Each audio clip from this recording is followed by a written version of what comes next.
Allah makes our deen easy and beautiful. We make our deen difficult and ugly.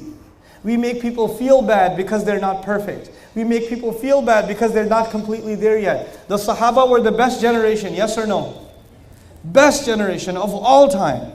Of all time. And these people were willing to die for Islam, yes or no? Okay, Allah gave them ayat about alcohol in 3 stages. These are people that are willing to die for Islam. And Allah said, لا تقرب, إثمهما أكبر من نفعهما. The evil in alcohol is greater than the benefit. The evil is more. Then that wasn't enough. Then later on He said, وَلَا تَقْرَبُوا الصَّلَاةَ وَأَنْتُمْ سُكَارَى حَتَّى تَعْلَمُوا مَا تَقُولُونَ. Don't go near salah while you're drunk. And then finally, one of the last surahs ever revealed, Surah Al-Ma'idah, one of the last surahs ever revealed, He says, رِجْسٌ مِّنْ عَمَلِ الشَّيْطَانِ فَهَلْ أَنْتُمْ مُنْتَهُونَ. This is evil from the work of the devil. Will you stop or what? In other words, Sahaba, who were the best generation, Allah did not expect them to quit alcohol immediately. If He wanted, He could have given the ayah from the very beginning. Now think about this even further. Alcohol is considered not just haram, it's also considered evil. There's a difference. Pigs are not evil. Pigs are just what? Haram. You don't see a pig and say, Astaghfirullah, evil, shaitan. No, it's just a pig. Just don't eat it. Okay, it's a pig, Allah made it. It's not evil. Relax. Okay? But alcohol is not just haram, it is also what? Evil. Which means it was always evil. Which means it was always from the work of the shaitan. In the first year of revelation, it was from the work of shaitan. And in the 23rd year of revelation, it was also the work of shaitan. And even though it was always evil, Allah decided that people haven't made enough progress on the road yet. So they're not ready yet. So I'll give them the ayah when they're a little more ready. So I'll give them a little bit. And I'll tell them, look, the harm is more than the benefit. Then a little bit later, I'll say, at least don't be drunk when you're making salah. And a little bit later, I'll tell them, okay, leave it now. You're mature enough. Now stop. The best generation, Allah allowed them time to make progress on the road. And what do? If a drunk guy walked into the masjid today, he's had 2-3 beers, you can smell it from 10 feet away, and I want to pray. What are we going to do with him? We're going to beat him up and kick him out. And once you kick him out, where's he going to go? Back to the bar. He's going to go back to drinking. He came to the house of Allah. He took a step. He took such a big step. And you said, go back. This step is not good enough for us. You're not good enough for us. Allah wants you to make progress on the road.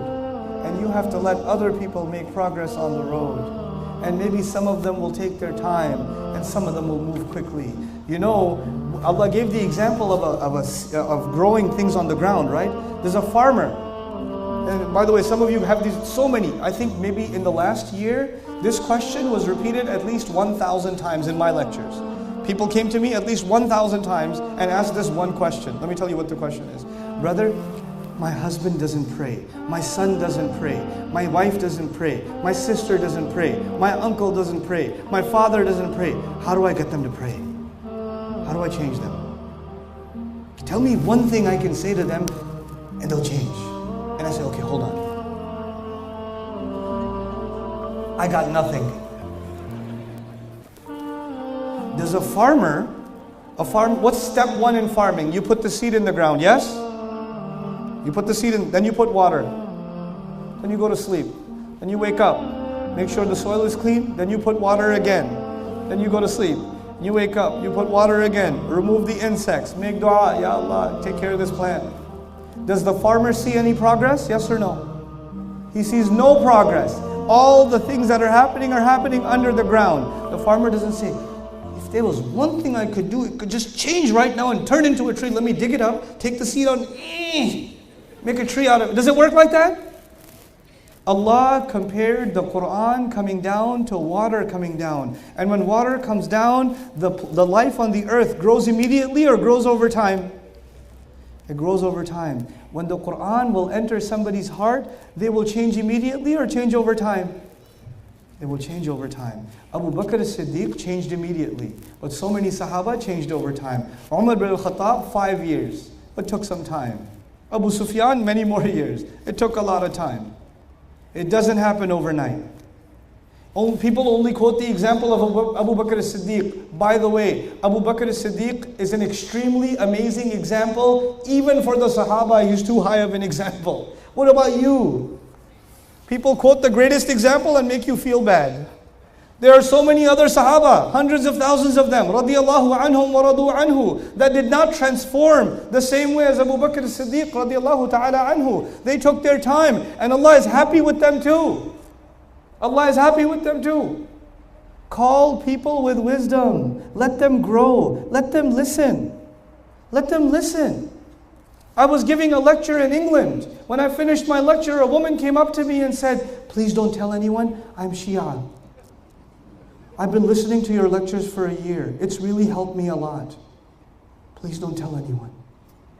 You know why? Because it's Birmingham, England. Whew, that place is crazy. You know. Other guy comes up to me, "Brother, Assalamu alaikum. This is my wife, myself, and there's about 50 of our friends. We are from the Baha'i religion. We've been listening to your lectures for a long time. Please don't tell anyone."